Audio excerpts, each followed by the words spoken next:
You're listening to the premier podcast for men who want to not only be better with women, but want to be better men in general. This is the Come On Man podcast. And here's your host, Paul Bauer. Happy New Year, guys. I hope you had a very safe celebration. Welcome to the new revamped version of Come On Man. If you noticed, I have a new intro. It's pretty sweet, right? Hired a professional to record that. He also recorded the outro as well. So stay tuned for that at the end. I wanted to change things up this year. One of the things a lot of you guys know is that this podcast was born out of the 3% Man Facebook group. And that group was a group of students of Corey Wayne's book, How to Be a 3% Man.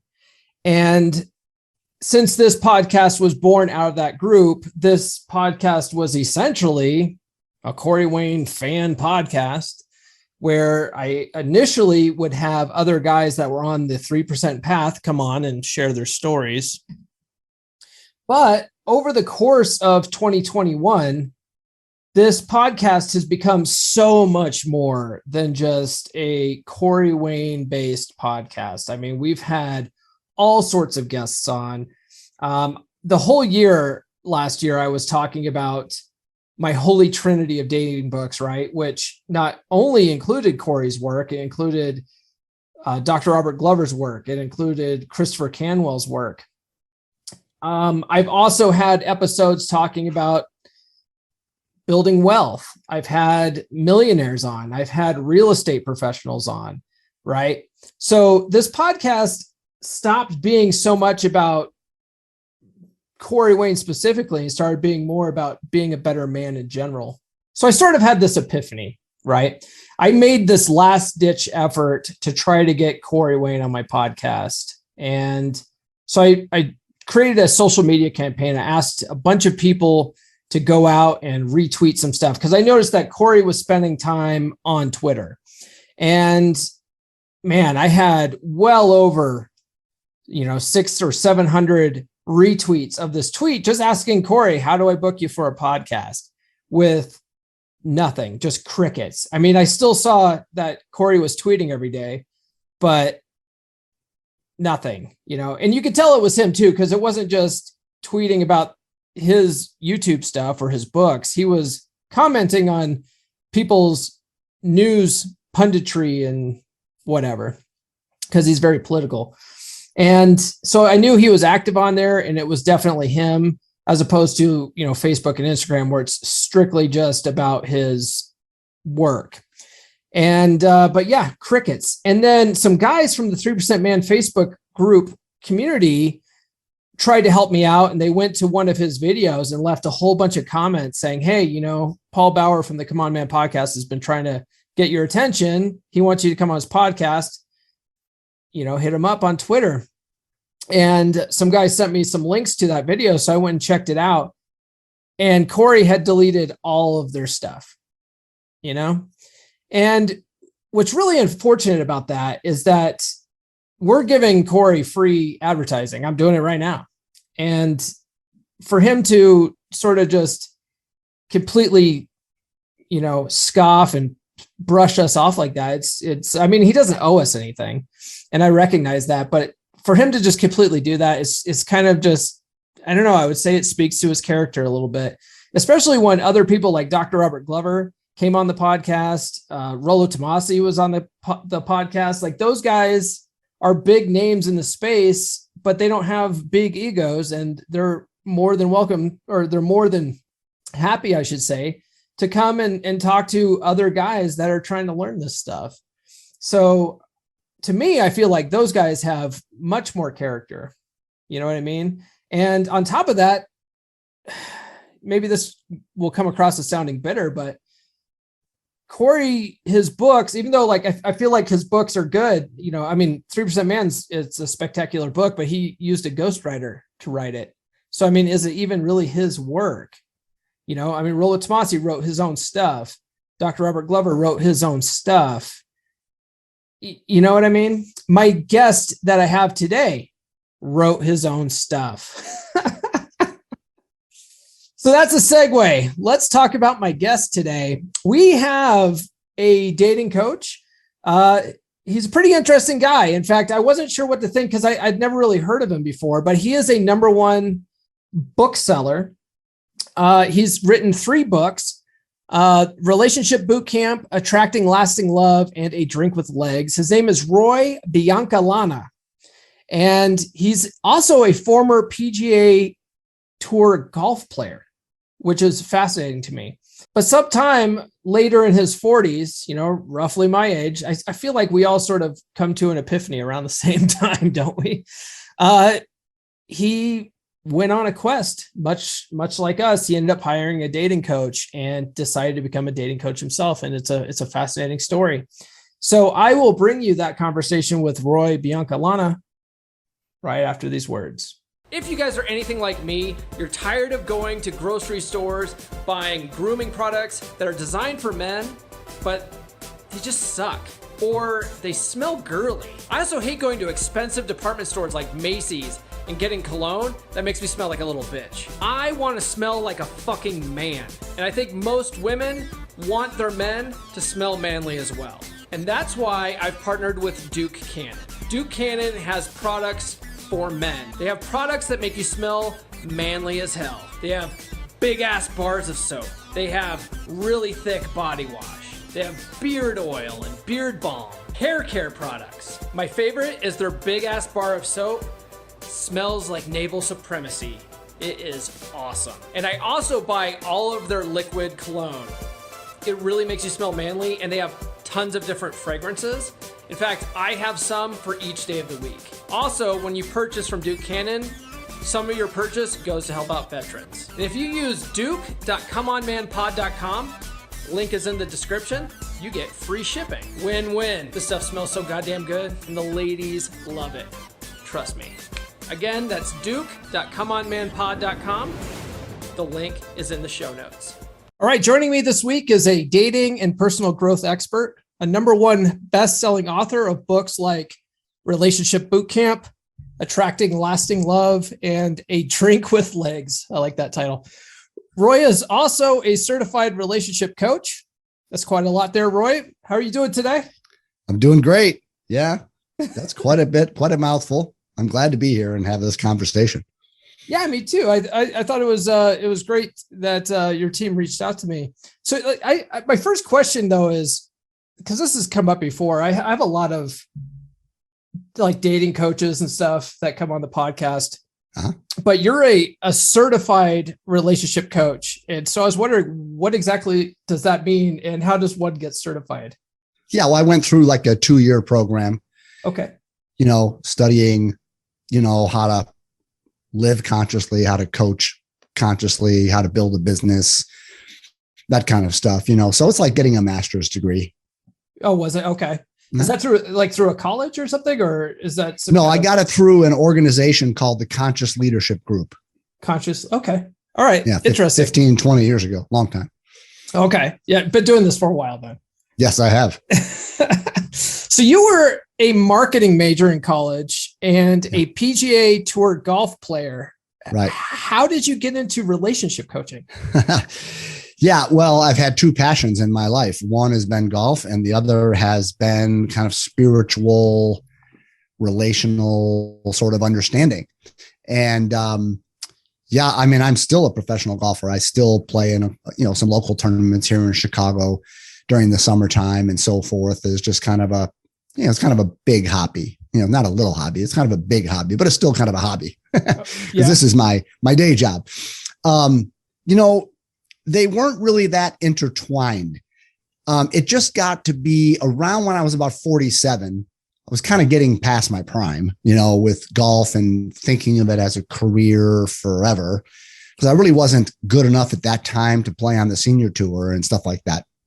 And so I was open to the next phase of my life. And then right in the middle of all of that is when I went through all kinds of relationship drama, a lot of things that I had been avoiding and not paying attention to for years started to come up and bubble up at that time. So I went through a divorce with my first wife, who I was with for 19 years, right? So that relationship turned into like a platonic co-parenting thing, that we were like brother, sister. There was no man, woman stuff, right? Yeah. So went through a divorce. And of course, I just rebounded immediately into the opposite kind, where it was like all sex and everything, which at the time was really great for me because it had been a long time. Isn't it funny how that happens though?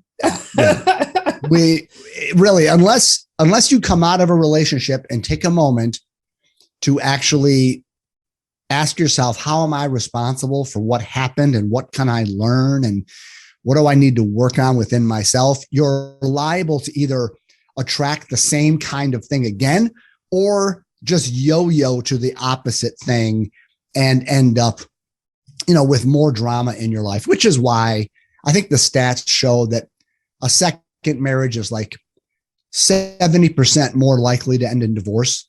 And that's just because we just run from one person to another and we don't learn lessons. And then we just take our baggage with us and we just recreate things and so forth. But right in the middle of that next relationship, we got engaged after 2.5 years, and she dumped me about 6 months before the wedding. And that sent me into what I really consider to be like a year-long midlife crisis. I mean, I was in the tank. I mean, I couldn't sleep. I mean, obsessive thoughts, heart palpitations. I became a lousy father for a while there. My profession suffered at the time. And so right in the middle of that, a friend just wisely suggested that maybe I needed to talk to someone about, my love life and what was going on there. Because, and this is now, it's so funny, Paul, to think back on this. But back then, I seriously thought that all of my love life issues were their fault. I really did. I really thought, my ex-wife was this. Oh, my ex-fiance was that. And all these crazy women I meet online, it never occurred to me that I was the common denominator in all the pictures. Yeah.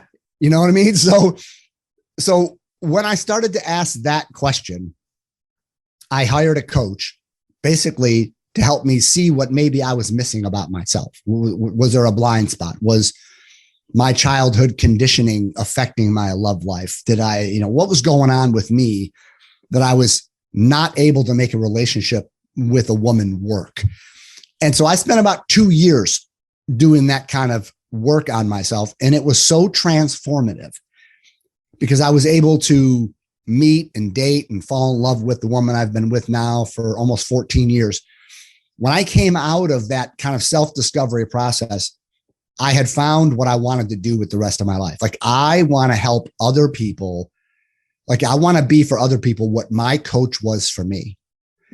Because she forced me to ask questions about myself, to look at myself, to look at the way I was raised, to look at what I believed and to look at the way I handle emotions and the way I communicated.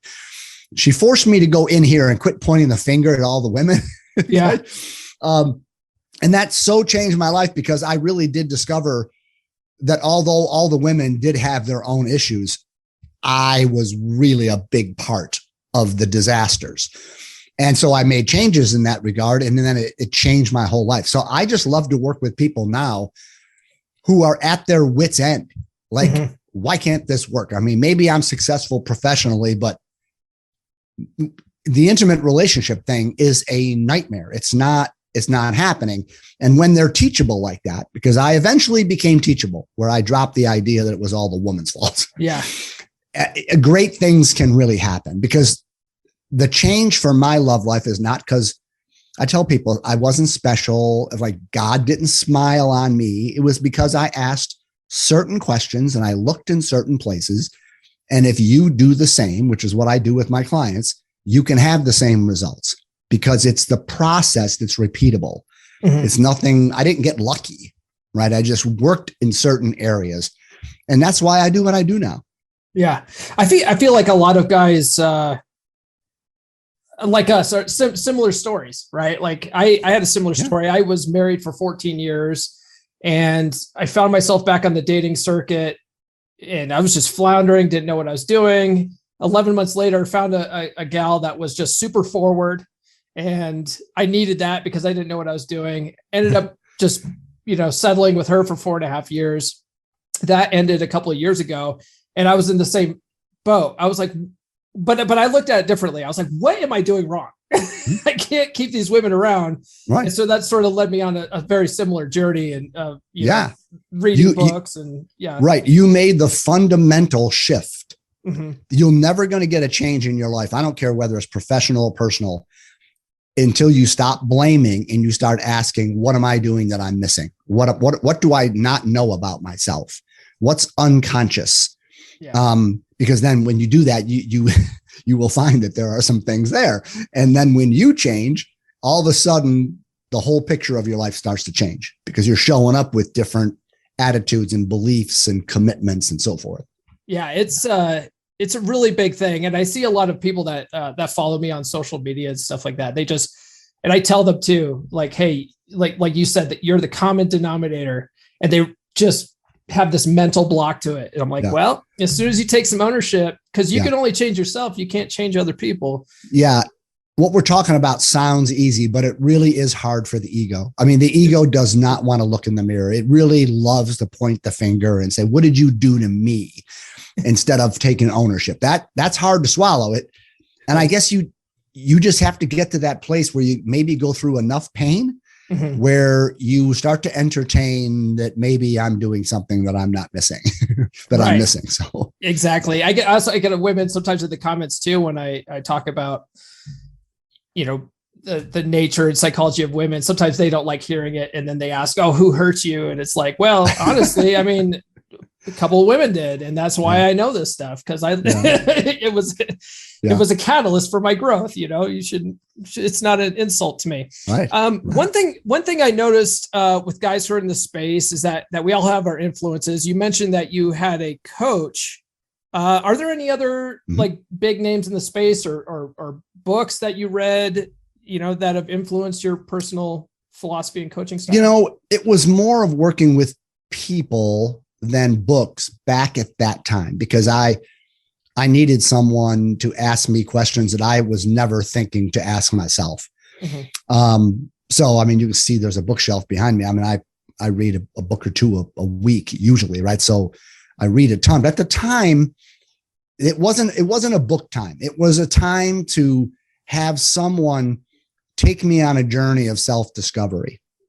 Now, since then there are quite a few books, and they're not necessarily about relationships that have really impacted me. They're more about books that have to do with your own spiritual and sort of growth as a man. So a book like The Way of the Superior Man by David Data. It's just phenomenal. A book like The Untethered Soul by Michael Singer.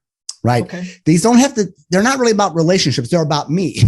They're about the ego. They're about the things going on in me that keep me from relating authentically and openly and, to be able to trust and that kind of stuff. So I think sometimes the most work that we really have to do is not so much on give me some skills on how to deal with her. Right. Like in the moment techniques, or it's more of the growth that has to happen from the way we're seeing the world and the place we're operating from.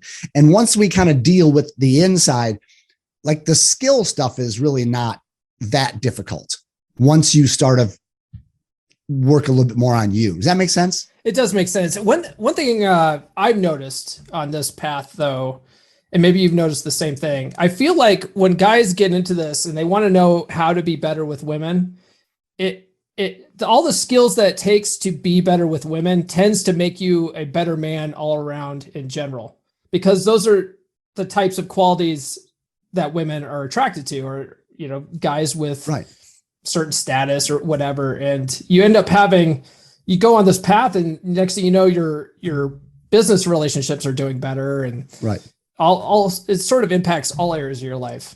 Right. It really is true. But I think the real value in a man is his ability to be present in the moment.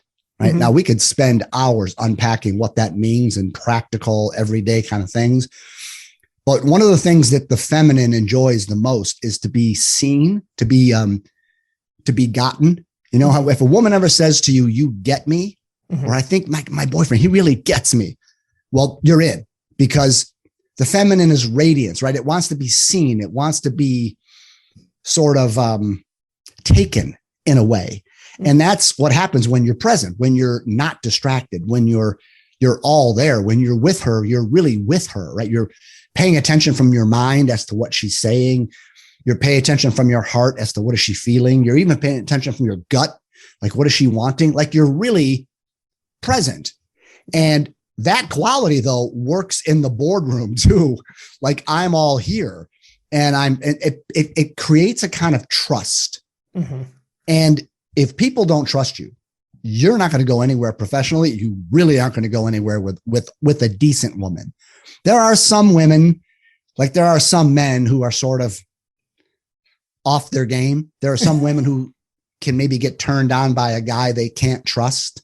You know, like he's like that bad boy type, but it really never ends up going anywhere. Sure. If you want something substantial, you've got to be a person of some integrity, some trust, some presence. And then people will give you their hearts. They'll give you their money. They will get in partnership with you, whether it's personally or professionally. And so when I'm working with men, that's a lot of what we talk about is, what does it mean to be present, especially with a woman? And most of us don't have any training in that. Yeah. Right. Most of us, we didn't have dads that knew much about it because nobody taught them either. Schools don't teach us this. Churches don't teach this. Society really doesn't teach it. But that's a humongous issue. Yeah, I would agree with that. That's probably also one of the hardest things that I personally deal with, because I have so much going on in my world that when I'm with my girlfriend, like sometimes I'm thinking about stuff outside the relationship. I have to force myself back and go, no, you're with her right now. Yeah. And so that's constantly. Yeah. And she can tell, can't she? I'm sure she can. She hasn't said anything yet. But yeah. It's so easy. You're talking with her and you're in your head and you're at work, or you're, you know, who are the Bears playing? Who are the Bears going to lose to this Sunday? I'm in Chicago. Right? Right. So you're not actually there. And my wife can kind of feel like, where are you? And it hurts. Yeah. Right. It's one thing if you say, hey, babe, I got to focus on a project or something and I can't be with you right now. Okay. I think they understand that. But when you're with her, but you're not with her, that drives them insane. Right. So it'd be just the same as a business environment. You're there at a business lunch, but you're not really there. You're kind of playing golf in your head or something. Right. Yeah. It's just rude, I think, for anybody. Yeah. So on your site, coachingwithroy.com, you offer video courses, boot camps, as well as, your coaching practice. But I was curious, what's the difference between your courses and your boot camps? Well, the courses are all video stuff, right? They're studio quality, professionally done e-courses. So you get a username and a password and you can log in and log out and watch the videos. And there's little questions at the end to apply what you're learning. And then the boot camp would be a live group coaching program. Oh, it's live. Okay. Yeah. Via Zoom. Right. So, and I do those on a number of occasions throughout the year. I'm probably going to do one like in February. You can always check coachingwithroy.com. And, the group thing is great because they're usually small, between 8 and 10 people. So you do get some attention, but the price isn't as much as the one-on-one stuff. Right. Mm-hmm. So there's always a trade-off. I tell people, since I'm such a golfer in my past, the difference between a golf lesson with 8 other students and one teacher. Okay. It might be way cheaper, but you're not going to get that much individual attention. It might be worth you paying a bit more, and it's only you and your instructor, so that it's all about you. Right. So you kind of have to weigh that and weigh the costs and, that kind of stuff. But yeah, I offer all kinds of books and different resources and the one-on-one stuff, though, is really where the action happens. I find that's my experience. I'm sure. I would say, though, that like in a group environment like that, I would imagine people are able to ask questions and stuff like that. Oh, yeah.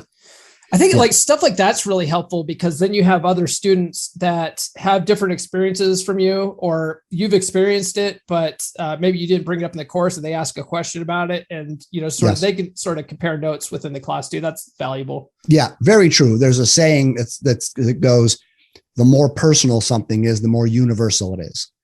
So when you're in a group, when somebody asks a question, chances are you're like, I want to ask that question too. Like, so you can learn from each other. That's, the group dynamic. You can, and then hear whatever answers or whatever group discussion there is from different perspectives. And it can be sort of fun if the leader of the group kind of knows how to keep it a little light and playful, yet we're talking about a serious topic, which I hope I can do, but sometimes you never know. So yeah. Got it. Okay. Let me ask you this. What is the biggest challenge men have with dating, do you think? Do you think it's the presence thing or something else? Yeah, that's one of them. I would say, like in my newest book, Relationship Bootcamp, which, where is it? There it is right there. Mm-hmm. I talk about, it's like a workout motif, right? That little metaphor, right? And I talk about 7 relationship muscles that need to be strong. Mm-hmm. You need to be in good relationship shape if you want to go the distance. Like if you're going to run a triathlon, you need to be in pretty good shape if you want to go the distance. Mm-hmm. So in a relationship, you need to be pretty relationally fit if you want to make it work and work it to a really beautiful level. And so identify these 7 relationship muscles. And there's 2 of them that I could, with guys, be sort of general, besides the presence issue. That's probably number 1. But your relationship to your emotions for us guys, okay? We don't come from the factory wired emotionally like women usually, okay? That's pretty sexist and pretty broad statement. Forgive me, but generally speaking, women are a little bit more comfortable, at least in the emotional realm. Chances are they're maybe a little bit more skilled, probably because they were raised, right? Mm-hmm. Little girls, they don't get in trouble for being sad or being scared. They might get in trouble for being angry, right? But when they're emotional, it's like, oh, sweetheart, right? But when a boy is emotional, it's like, don't be a pussy, right? Mm-hmm. Be tough, buck up, quit crying. I'll give you something to cry about, right? Yep. So we learn to sort of stuff those emotions like they're not necessarily okay. Well, then we grow up and we meet this emotional creature and we don't know what to do with it. Mm-hmm. We don't know how to handle the flood that comes our way from her. Right. Yeah. And we don't know what to do with our emotions. And they end up coming out a lot of times for guys. We end up expressing all emotions as like anger, mm-hmm. because that's the only one that we're kind of comfortable with, because we're not really comfortable saying to someone, I feel scared or I'm sad. So everything just seems to come out as kind of an angry kind of thing.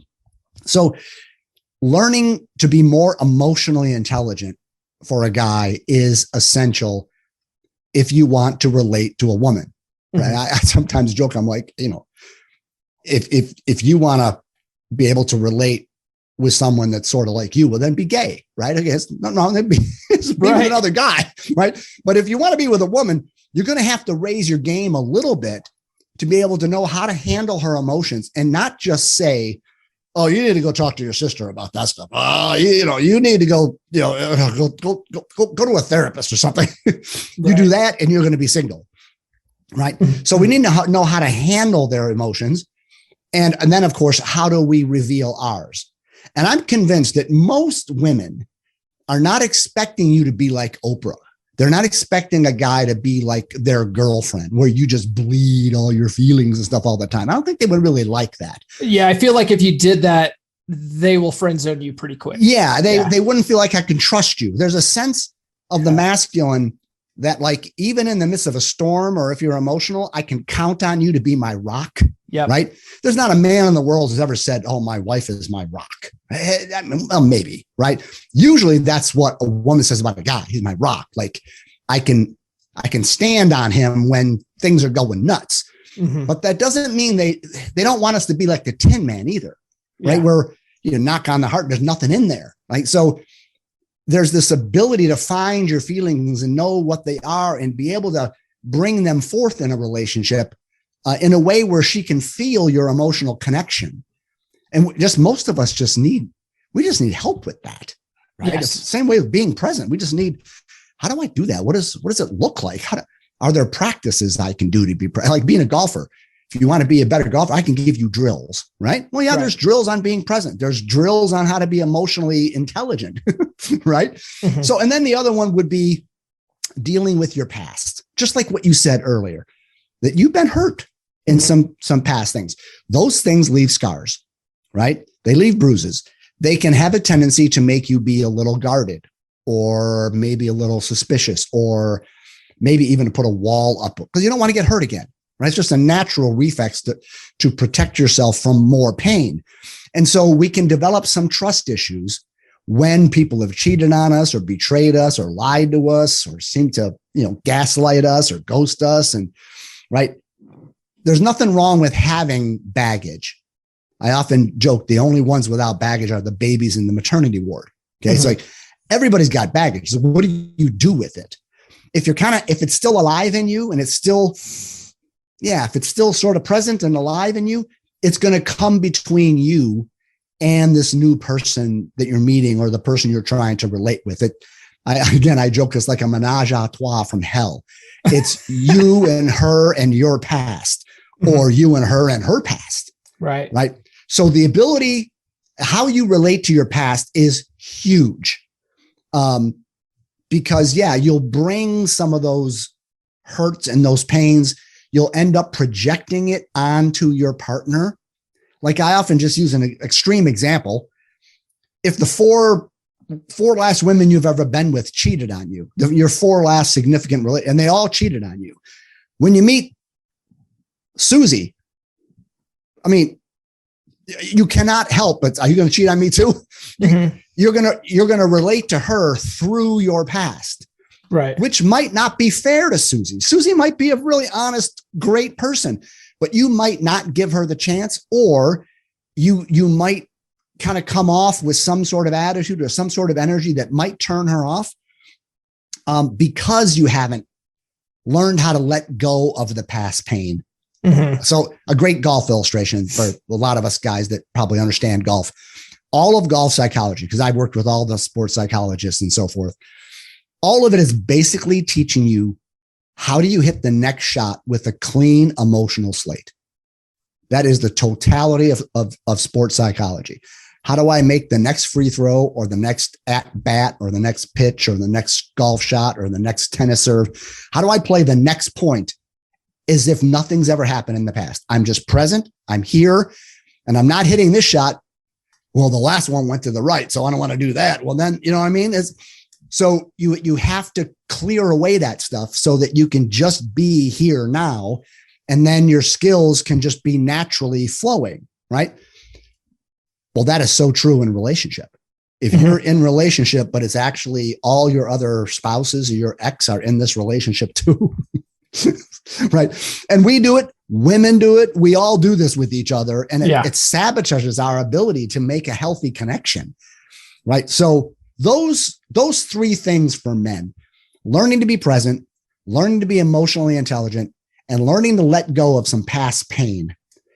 If you do that, I think you're getting close to being in great relationship shape so that when you meet someone, you can go the whole triathlon. You can finish the race and go the distance. Got it. Do you coach women too? Oh, yeah. Yeah. Unfortunately, mostly women, probably 2/3 of my clients. Really?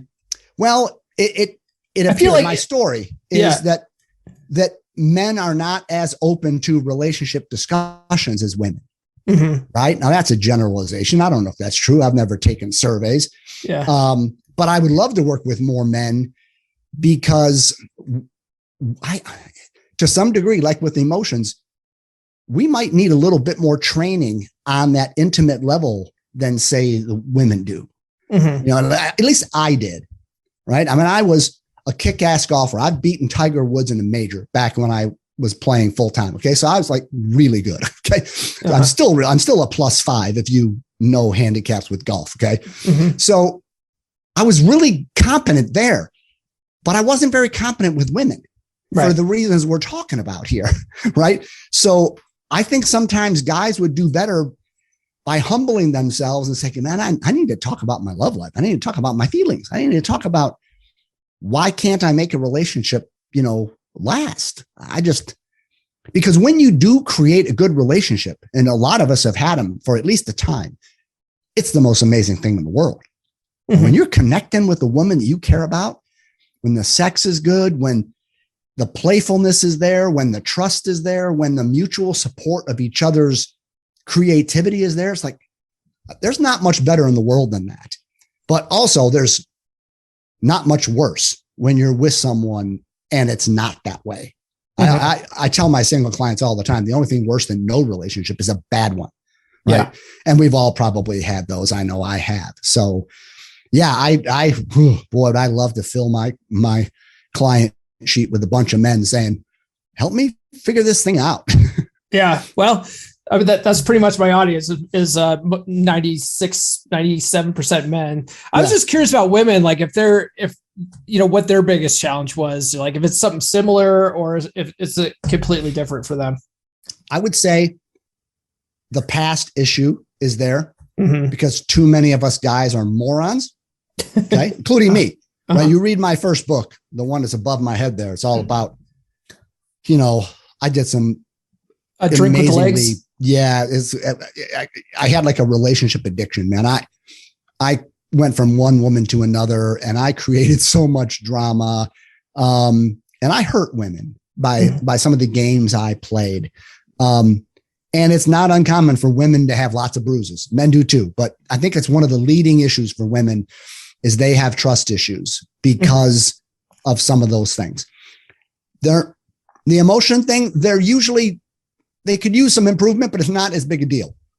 But it's the communication muscle, I think, for women. Yeah. Men too, but I think for women. They sort of expect men to just know what they're thinking and stuff a lot, I find. Yes, there is that, which gets into the whole issue.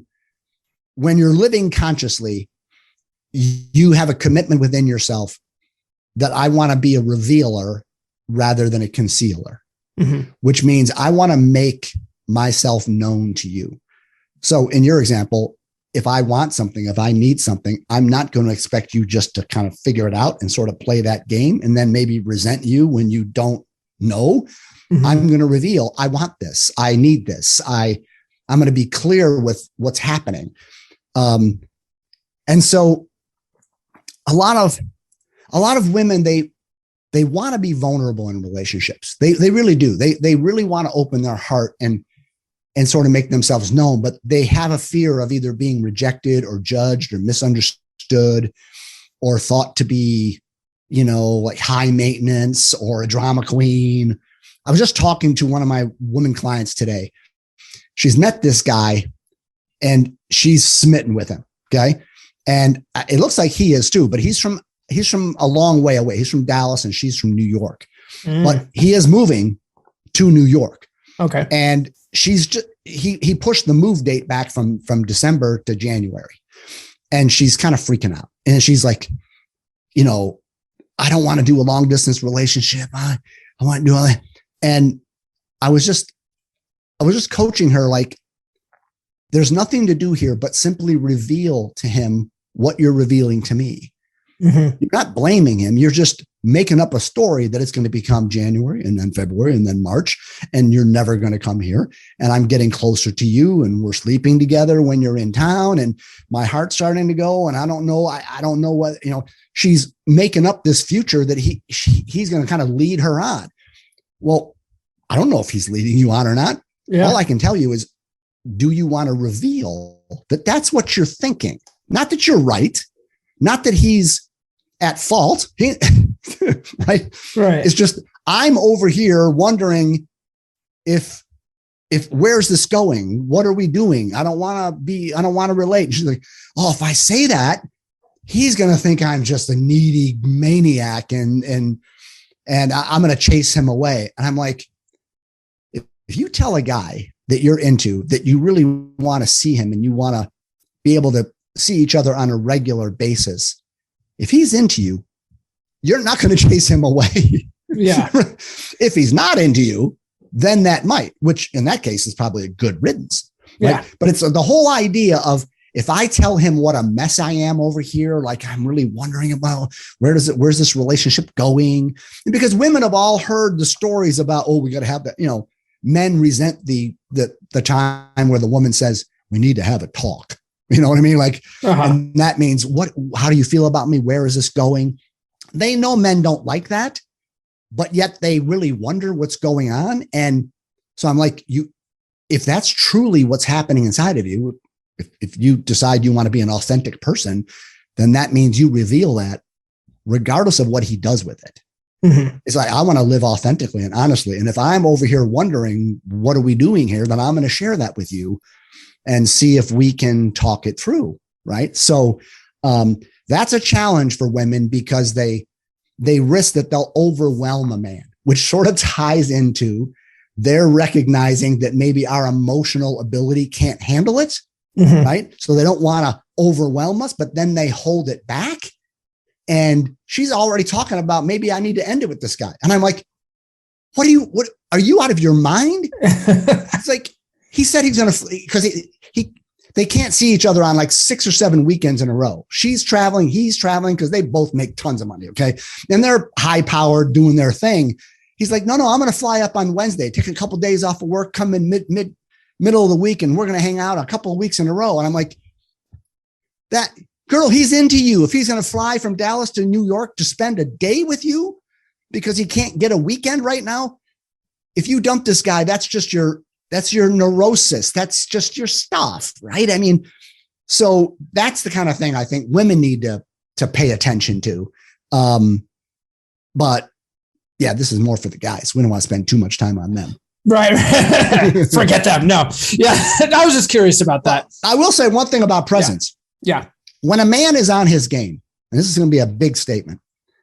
When a man is on his game, the woman in his life, no matter if it's a first date or you've been married, she is never confused about what you stand for, what you're about, and who and how you feel about her. When you're presence means you're creating clarity. Mm-hmm.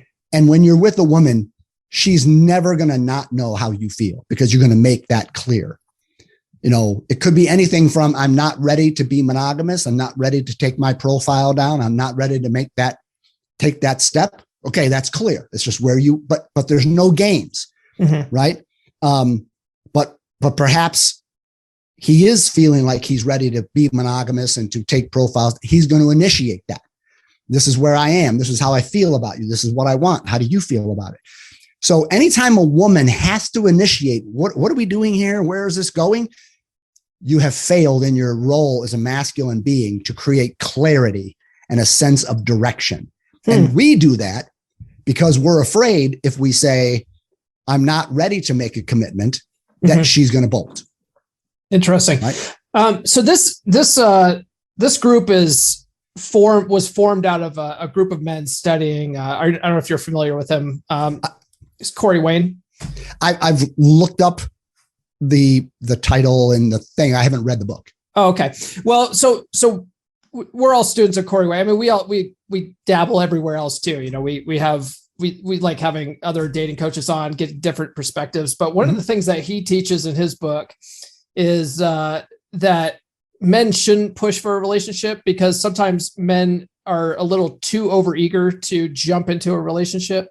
And sometimes that scares women off. So he recommends just sort of waiting until she brings it up. And usually women are like, will bring it up subtly, we hang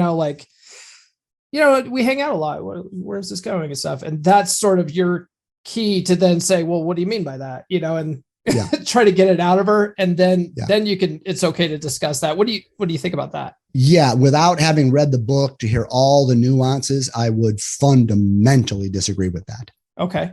I just stand for a whole different version of a man.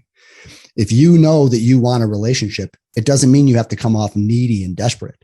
Okay. It just means I look at you and I know you and I want you. I want to be with you. Mm-hmm. How do you feel about this? So knowing who you are and what you want is not the same as I'm lonely and desperate and I can't handle not having a girlfriend and being the relationship addict that I was. Okay. Which my first book is all about. Okay. I could not be alone. I was never out of an intimate relationship from the age of 16 to 45, not a single day. Yeah. Because they overlapped, if you know what I mean. Mm-hmm. So I did a few things like that. So I would just stand for, if a man knows what he wants and that he is into this girl, it doesn't mean you push her to take a step or to make a commitment that she's not ready. Okay. It just means you reveal to her where your heart is and what you want and how you're feeling. And then you give her the space to say, I'm not ready for that, or I'm right with you, or what took you so long? Yeah. Right? Okay.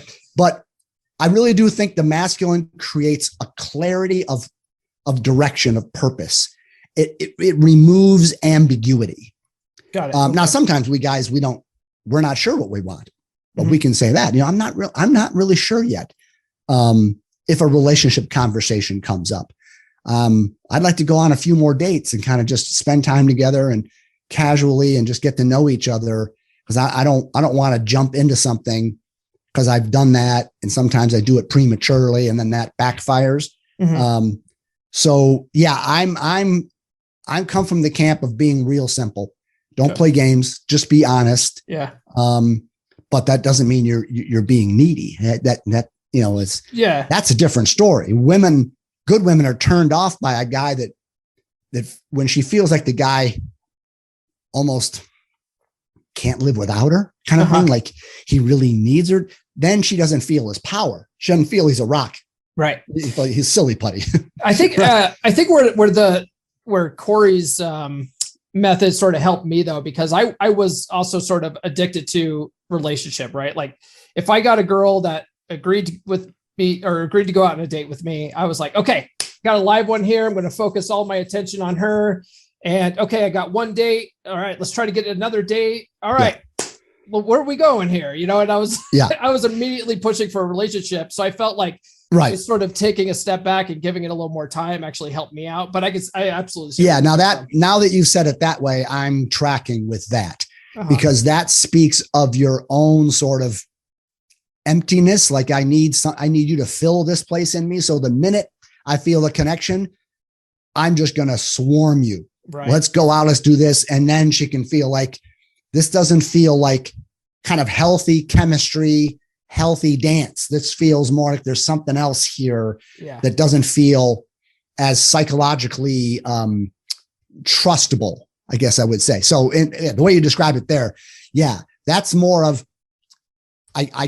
it's more like I'm an alcoholic. I haven't had a drink in a month and I just came across a beer. It's like, fill it again. They can sense that. They can sense that for sure. I think, but like, I mean, I've completely broken that habit. So I think your method would work just as fine, because I'm not that needy man anymore, but sure. But I think good for you. Good for girls. Yeah, it is. It's good for them. And one of your YouTube videos, you talk about Groundhog Day relationship syndrome. Yeah. What's that? Yeah, it's the tendency to feel like you are in the same kind of relationship, experiencing the same kinds of problems and patterns and pain over and over and over again. Most people can point to what looks like a pattern that they're in. Like, why do I keep attracting, emotionally crazy women? Or women might say, why do we keep attracting emotionally unavailable men? Why do I keep attracting dynamics, where it lasts for 2 or 3 months and then it just falls apart? It starts out fast and falls apart. I keep doing that. It's like Groundhog Day, right? So that is a fascinating discussion because I experienced that in my own life.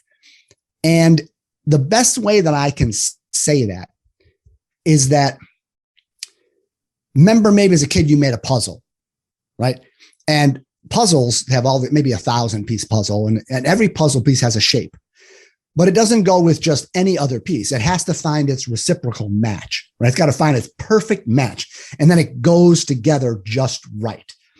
So most of us come out of our childhoods and out of our upbringing with kind of a psychological, emotional shape, what I call a relationship persona. we just believe that we've got to be a certain kind of person or do certain things or act a certain way if we're going to feel love or connection or feel safe. So we have this kind of shape.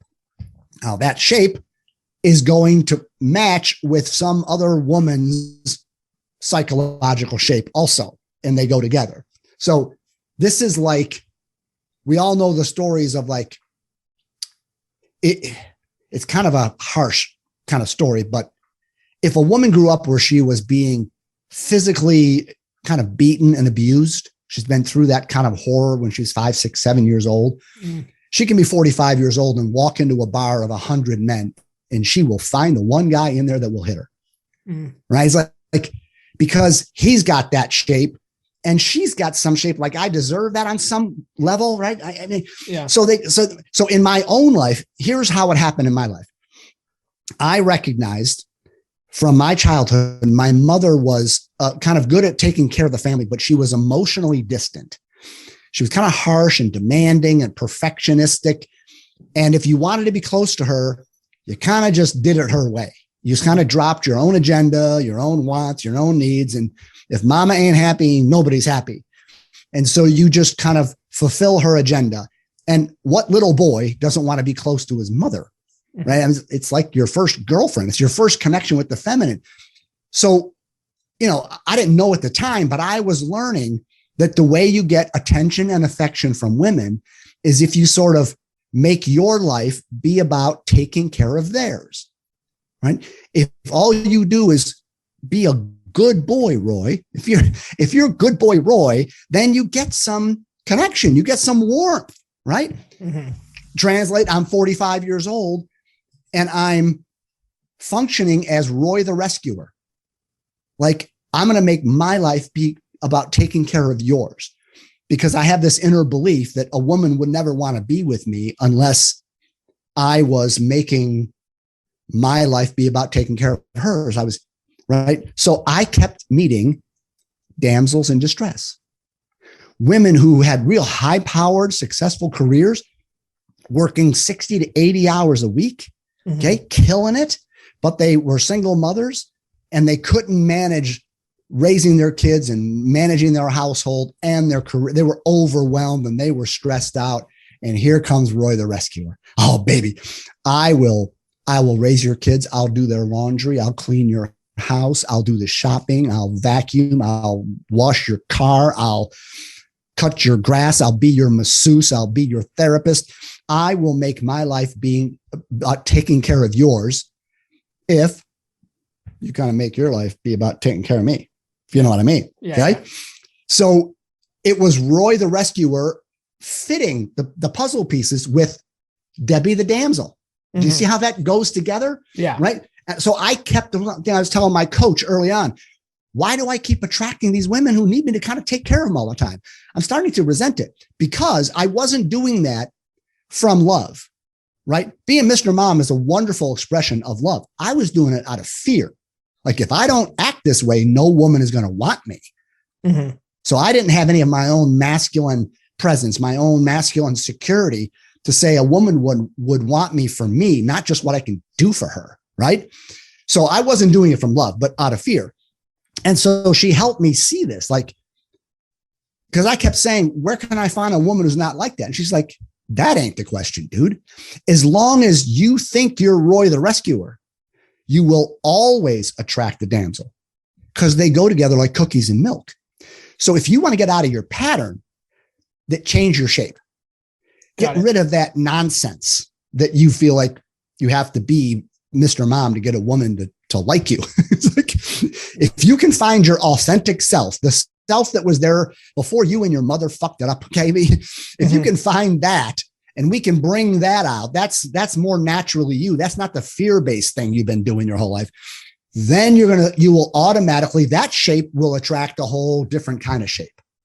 And so that's what I would say to people watching right now. If you've got a pattern, ask yourself, what is my shape that is attracting that dynamic? Right? Yeah. Yeah. And then the trick is, again, don't point the finger at blame. Yeah. I must be showing up in a way that attracts that. every single time. So if I change me, the movie changes. The whole thing changes. So that's a big piece of work I do with my clients, is to help them discover their relationship persona. I was good boy Roy. I was Roy the rescuer. And oh my God, it was a nightmare. How are you doing on time? I think we have in about 10 minutes, we'll be up in an hour. That'd be great. I can go another 10 minutes easily. Okay. So when we first got into contact in one of our communications, the concept of law of attraction came up. You said it works and it should scare the hell out of you. Let's talk about that, because I'm a huge believer in the law of attraction. Yeah. I do episodes about it, and some of the best dating books I've read touch on concepts of it. And I had I don't know if you're familiar with him, Dr. Robert Glover on. Yes, I think I know the name. Yeah. He wrote No More Mr. Nice Guy. That's probably his most famous book. And in one of his other books, he's talking about like abundance thinking and all this stuff. And it goes hand in hand with concepts from, law of attraction books. So when I asked him about it, I had him on the podcast. I asked him about it. He's like, yeah, I think law of attraction is BS. And I was like, what? Because this is like in your book. He's like, no. Like you need to have, form these or change your paradigm. He's like, but the concept of law of attraction, he's like, I don't believe in it. So I wanted to get more on your take. Great. I actually have by the way, I have my own podcast. It's called the Attracting Lasting Love Podcast. And I have an episode called Why the Law of Attraction Will Ruin Your Love Life. Okay. But here's where I might differ from what you're saying with Glover. Yeah. Is that I think it does work. I agree. Yeah. It's just, it could work against you. I agree with that. Right. So the issue is, all the law of attraction means is like attracts like. Mm-hmm. It means birds of a feather flock together. Right. So whatever state of consciousness you're bringing into the world, whatever relationship fitness level you're moving at, you will attract someone who's on the same level. Yeah. So this is exactly what causes the Groundhog Day syndrome. Mm-hmm. Because the law of attraction says like attracts like. So if I'm Roy the rescuer, the law of attraction is going to screw you, because it's going to attract the damsel in distress. And you're going to do that kind of codependent thing. Right. So you can make the law of attraction work for you if you are growing and sort of getting in the healthiest shape of your life, because you can never attract a relationship that's healthier than you are. Mm-hmm. Right? You always attract at the same, it might not look like it, but when it gets right down to it, a man and a woman can kind of look to be functioning different, but if they're together, right, then they're on the same wavelength. There's a mutual level of consciousness or maturity or whatever kind of words you want to throw at it. So if you can't attract anyone healthier than you are, then if you want a healthier, non-codependent relationship where drama is not the rule of the day, then you have to raise your fitness level. You have to become healthier yourself, and then you will draw from a healthier pool of women, I guess you could say. Right? So that's why I say the law of attraction works, but dude, that could be scary, because that's what's responsible for your patterns, right? But it can work for you if you're working on you and you're raising your vibration, you're raising your level of functioning and in consciousness, and your level of presence, your level of emotional intelligence, your ability to let go of the past. The more you are functioning like a superior man, as David Data would say, mm-hmm. you're going to attract a radiant woman. But if you're kind of operating mediocre, you're going to attract kind of mediocre, and then you're going to do that. And we've all done that. Yeah, we have all done that. Yeah. So that's what I mean by it, is you just attract after your own level. That makes sense. Okay. Yeah. We're on the same page then. Yeah. And honestly, like when I got him to explain his take on it, I mean, we're on the same page too. He just doesn't like the whole mystical concept of it, but well, the law of attraction is something that has been so mishandled by many spiritual teachers. I mean, there is quite a bit of heresy and charlatans around the thing where they start to make it seem like if you think something, all of a sudden, if you think about a hurricane, it's going to hit you. They take that whole manifestation thing to a weird place that no real sane person could ever entertain it. Right. Yeah. So that's kind of like off the deep end, but just on its face, it's just like attracts like. Yeah. And so if you deal with that, I think the law of attraction can turn out to be a positive if you're raising your level. Yeah. I agree with that. Let's see. We talked a little bit about your 7 relationship muscles that you need to be strong if we're going to attract healthy, sustainable, intimate relationships. I mean, you went into like, I think 3 of them. Did we miss any, or did we get them? Yeah, all? there's like 7 of them. So that's in your relationship boot camp book. In the boot camp book right there. Yeah. Oh, okay. Well, there's your relationship to reality. Okay. And by that, I mean, I like to ask my clients sometimes provocative questions like, what's the real reason you're single? Mm-hmm. Okay. Because if you ask most people, like, why are you single? They're going to give you a reason. And it's not that it's not true, but there's probably a truer answer kind of under it. Mm-hmm. There's a real reason. Right. Right. So when I talk about your relationship to reality, because what's the real reason you're not connecting? Or what's the real reason you want a relationship in the first place? That's a deep question. Most of us don't really recognize why we want a relationship in the first place. And that can get us going in weird ways.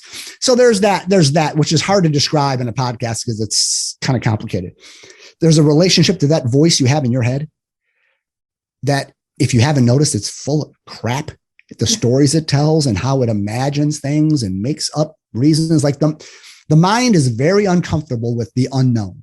Mm-hmm. It doesn't like to not know what's going to happen. Therefore, it will just start filling the blanks. Well, it could be this, and she didn't call me because of this, and you get yourself all worried or whatever, or you're trying to calm yourself down, but your mind is just making things up. And if you haven't noticed, your mind is like a financial advisor that keeps giving you bad advice on stocks. It's wrong all the time, but we never think to fire that voice in the head and not listen to it.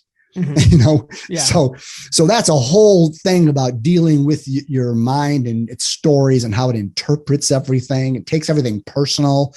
Right. So then there's the emotions and your relationship to the past. There's a relationship to your inner energy, which is all that masculine, feminine stuff. Mm-hmm. Because we all have both energies, but most of us are more at home in one than the other. Right. And most of us men don't know how to magnify that masculine presence and how to give it, because that's what's most attractive to a feminine person. Right. So there's a lot of training and learning how to use those energies and understanding her energy. The more you understand kind of that she operates from a different perspective, that she has different priorities, she sees the world different. The more you understand that and can accept that she's not wrong, she's just a feminine creature, then you're able to relate with acceptance and compassion, rather than doing what I did for years is, I think my way of everything is right, and now I'm going to try to change you into seeing it my way. Mm-hmm. That'll get you divorced. Yeah. Yes, it will. Or dumped, or cause lots of drama. Right. So we just need some skill in that one. Then there is a relationship to what I call your love stories. We all I think it's a fascinating discussion. We all come out of our childhoods, our early adolescence, with sort of impressions about, or stories about, well, this is what love and intimacy and relationships are all about. Like based upon what we saw in our family of origin or going on around us. Oh, love is about power, right? Because my dad was controlling and mom was submissive. I don't know if I want that, right? Or love is about pain, because you saw people getting hurt around you. Dad cheated on mom, left the family, right? So you can come out of your childhood with all kinds of legitimate beliefs because you've seen that, but you can take that to be a truth.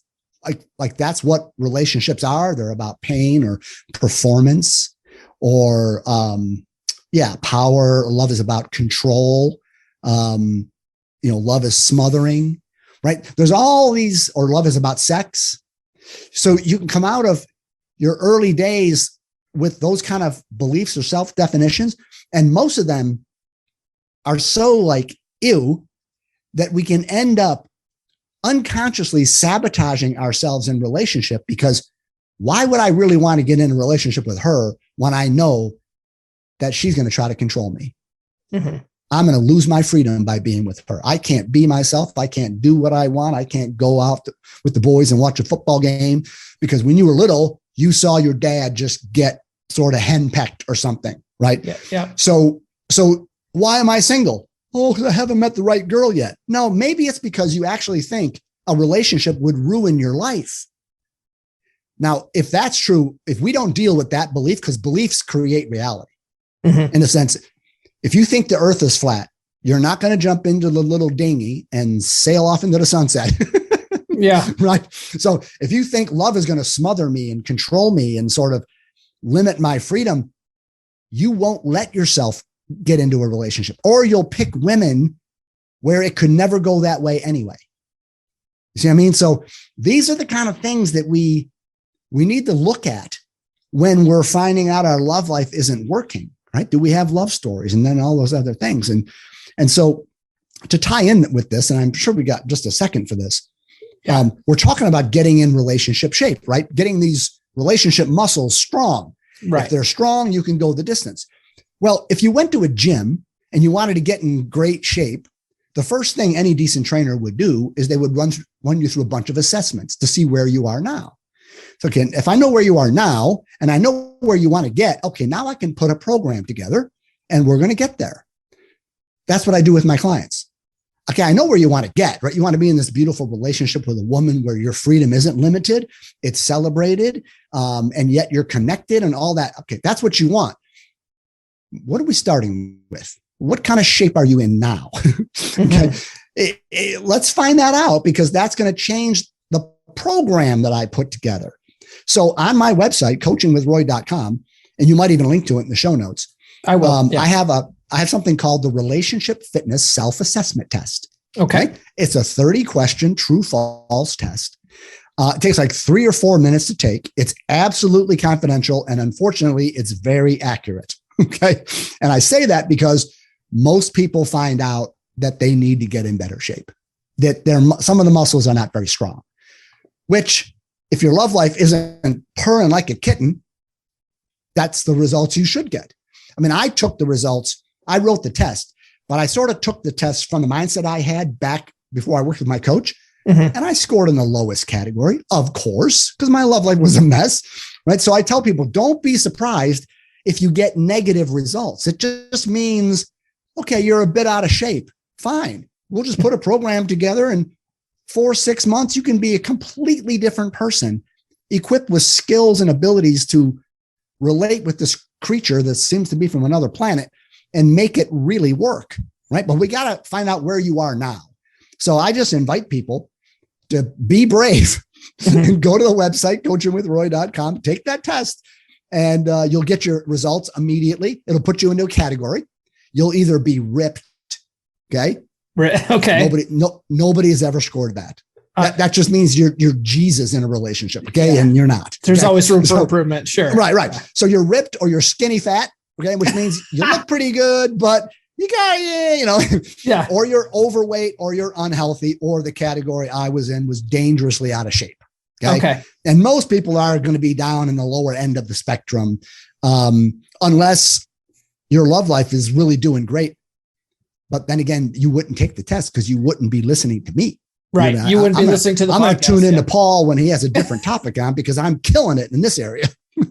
So if you're listening to this, chances are you need to get in better shape. I'm just guessing. Yeah. All right. Yeah. We'll definitely link to that in the show notes. Roy, this has been a really great conversation. I really appreciate you coming on. Where can people find you online besides, well, that's it. I mean, coachingwithroy.com is the hub of everything. Okay. There's links to my books on Amazon there. There's my phone number's right on the homepage. You can text me if you want to have a conversation about coaching, right? I do a 4-month program. I won't go into, there's a lot involved because I put that program together to get you in shape. So I don't charge for that. We can just talk for a half an hour. I'll tell you what I do. I'll hear from you as to what you think is going on. And then I'll put a program together and tell you the price, and we'll see. Right. So that's always to be done for free. And you can find me, through my website there, coachingwithroy.com. Okay. Sounds really good. Well, thank you very much, Roy. I really appreciate it. Yeah. Love to be on with you. That's great. Thank you. All right. See you later. Keep in touch. Roy, thanks for coming on the podcast. I really appreciate it. I'm going to post a link to all of your books in the show notes. I'm going to post a link to your website in the show notes as well, and a direct link to the free gift that you mentioned as well. Very interesting conversation. I really appreciate you coming on. I appreciate that your people reached out to me to set this up. And if you have another book coming out, or you want to talk about any other upcoming programs that you have, for you guys on YouTube, look at my cat back there. She's just driving me nuts tonight. All right, guys. Anyways, so Roy, you're welcome back anytime. All right, guys. Man, my cats and my dogs are driving me nuts tonight. It's really hard to record this stuff, but that's what happens, right? We will catch you guys next week. This has been the Come On Man podcast. New full episodes served hot every Monday morning on your favorite podcast platform of choice. So subscribe now. Follow Paul on social media. The links are in the description. Now, go out and get it.